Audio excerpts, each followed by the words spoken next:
जय हिंद। आज हम लोग स्थिति एवं विस्तार क्लास 9th कक्षा नवमी की हम स्थिति एवं विस्तार चैप्टर को आज हम अध्ययन करेंगे। इस चैप्टर में और देखेंगे इसका क्या क्या दिया गया है।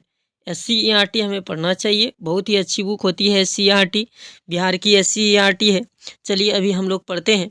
देखिए पहला लाइन है, भारत एक विशाल देश है। क्या है? भारत एक विशाल देश है। इसका मुख्य भूभाग 8 डिग्री 4 मिनट उत्तर से 37 डिग्री 6 मिनट उत्तर अक्षांश तथा 68 डिग्री 7 मिनट पूर्व से 97 डिग्री 25 मिनट पूर्व देशांतर तक फैला है। यदि हम भारत के द्वीप समूहों को सम्मिलित करते हैं, किसको सम्मिलित करते हैं? भारत के द्वीप समूहों को सम्मिलित करते हैं, तब इसका दक्षिणतम विस्तार 6 डिग्री 45 मिनट उत्तर अक्षांशों से शुरू होता है।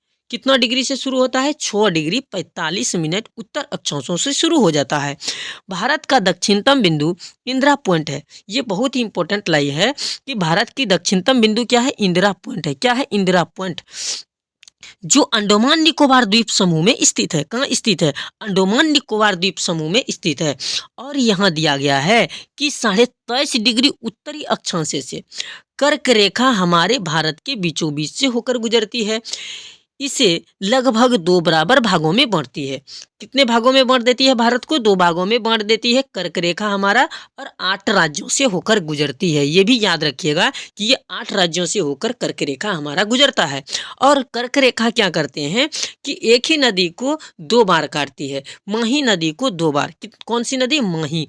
याद रखिएगा, माही नदी को ये 2 बार काटती है कर्क रेखा। ठीक है, अब ध्यान दीजिएगा। उसके आगे लाइन को हम लोग उसके आगे इसमें क्या किस चीज का अध्ययन करेंगे वो भी देख लेते हैं। कहता है भारत की स्थिति, हम स्थिति पढ़ रहे हैं, अक्षांशीय विस्तार, विस्तार को भी पढ़ेंगे, देशांतीय विस्तार, देशांतर विस्तार भी पढ़े, सीमा रेखा, इसके सीमा रेखा आदि इसमें स्पष्ट किया गया है, इसका वर्णन किया गया है। मतलब आगे हमारा सब कुछ मिलने वाला है। अब चलिए देखते हैं। हम देखिए ये हमारा क्या दिया गया है?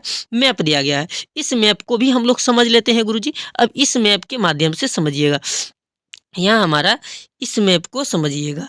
इस मैप में हमारा दिया गया है, यहाँ देखिएगा, ध्यान दीजिएगा, हमारा यहाँ पे दिया गया है। 1 मिनट, आप लोग इसको और थोड़ा सा हम छोटा कर लेते हैं ताकि स्पष्ट दिखे। अब यहाँ देखिए, यहाँ से हमारा दिया गया है कि 8 डिग्री 4 मिनट उत्तरी अक्षांश से 37 डिग्री 6 मिनट उत्तरी अक्षांश तक। ठीक है, और 68 डिग्री 7 मिनट पूरब से हमारा कह रहा है 97 डिग्री 25 मिनट पूर्वी देशांतर तक फैला हुआ है।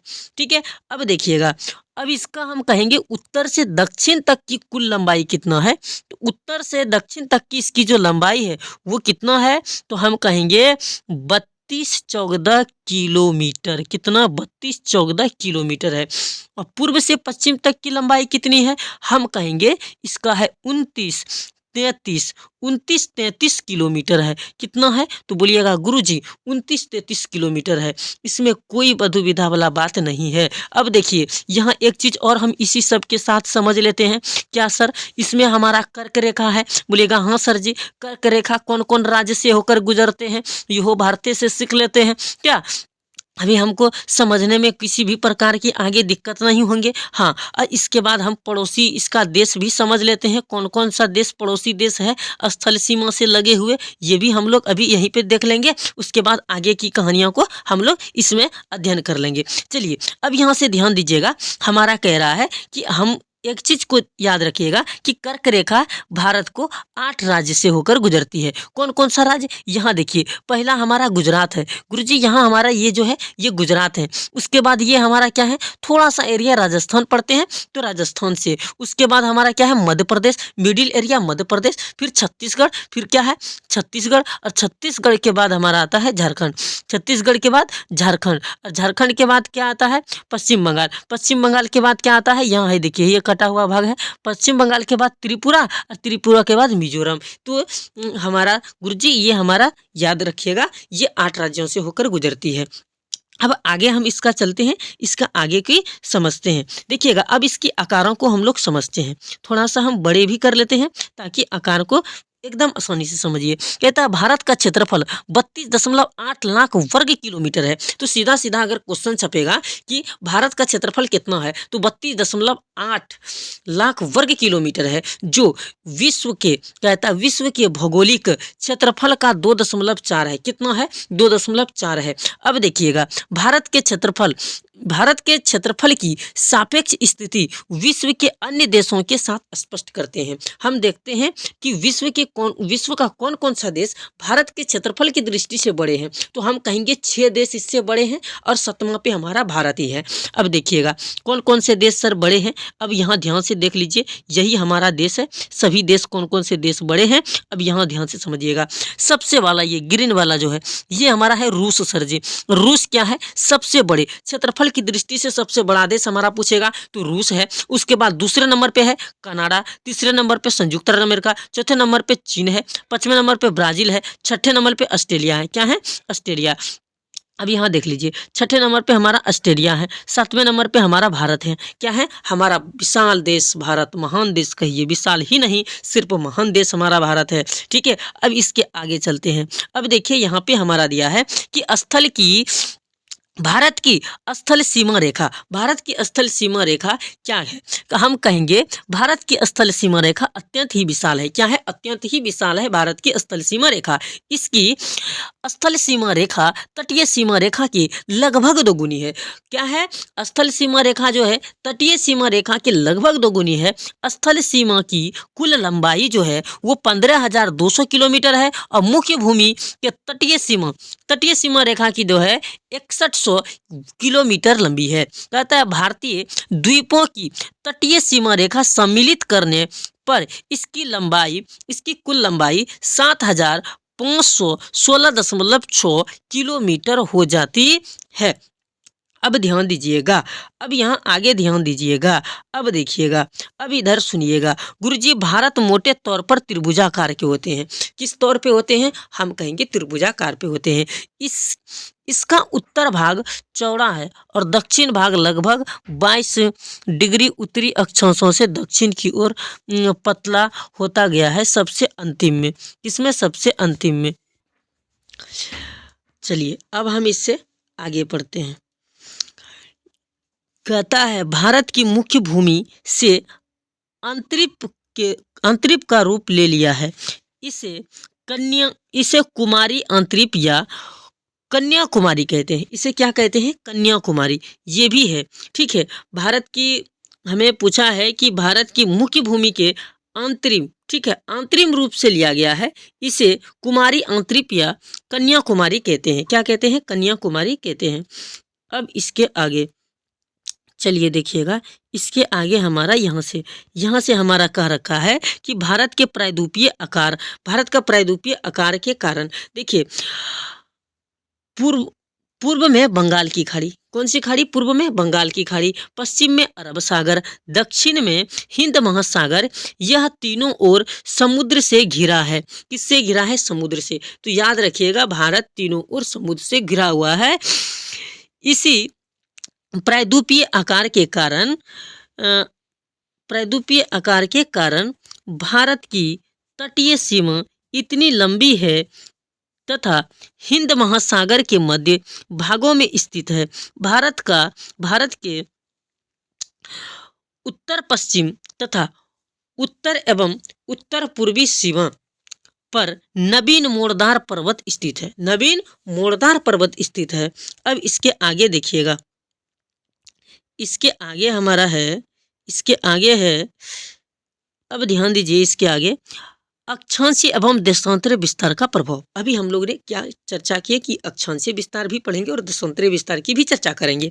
अब इसमें हम स्थानीय विस्तार और देशांतरीय विस्तार की भी चर्चा करते हैं। देखिएगा, भारत का अक्षांशीय एवं देशांतरीय विस्तार दोनों लगभग 30 डिग्री यानी समान है।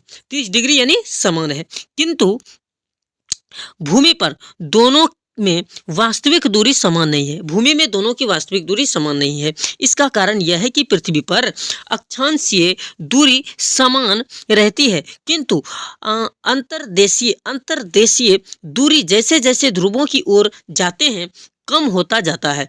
ध्रुवों जैसे जैसे ध्रुवों की ओर हम लोग चलते जाते हैं वैसे ही इसका क्या दूरी क्या हो जाता है, कम होते जाता है। जैसे हम कह सकते हैं कि भारत में अरुणाचल प्रदेश और कच्छ के बीच का स्थानीय समय 2 घंटे का अंतर होता है। कितने घंटे का अंतर होता है?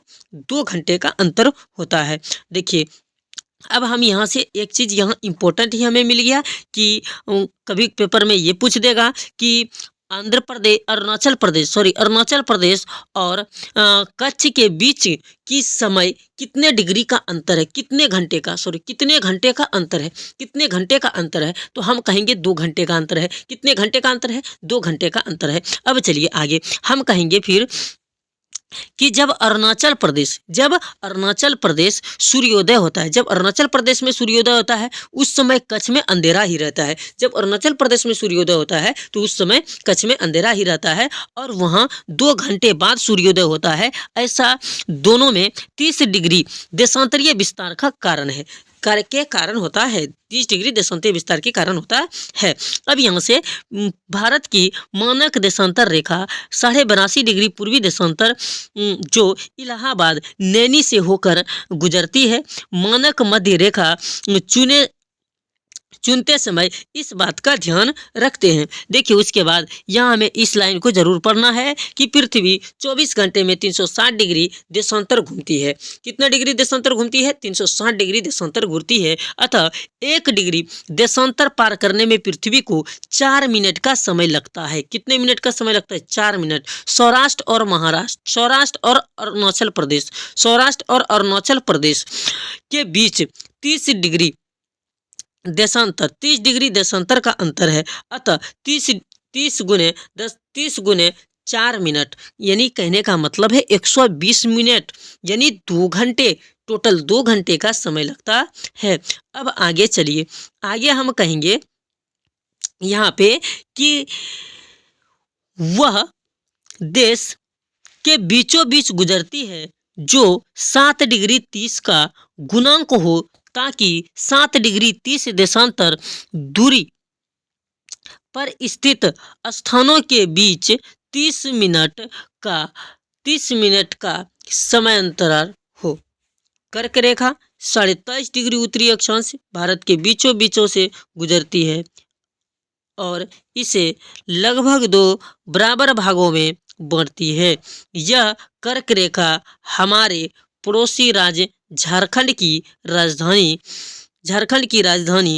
रांची तथा पड़ोसी देश बांग्लादेश से होकर गुजरता है। ठीक है, अब यहाँ याद रखना है कि इससे आगे हम लोग पढ़ेंगे। चलिए, इससे आगे हम लोग यहाँ एक चीज़ याद रखने वाला है, इसको हम देख लेते हैं। चलिए, इससे आगे है भारत का मानक समय ग्रीनविच स्टैंडर्ड टाइम से 5.5 घंटा आगे है। भारतीय मानक समय के कारण ही भारत में घड़ियां सभी जगह एक ही समय बताती है, जबकि पूर्वी राज्य में सूर्योदय कच्छ